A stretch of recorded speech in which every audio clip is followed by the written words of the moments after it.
How to add Grubhub tip after delivery. It's a very simple process. I'm gonna guide you through the process on how to do it. Let's get started.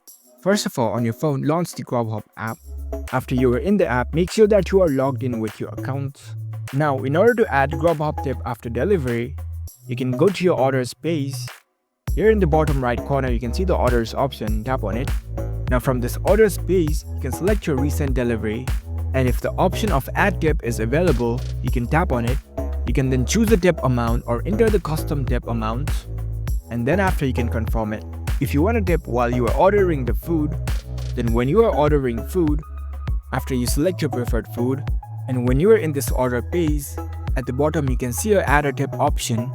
There are different options of 5%, 8%, 10% and 12%. Or you can even customize the tip amount. Tap on this custom option. Select the amount that you want to tip. For example, $3. Tap on OK.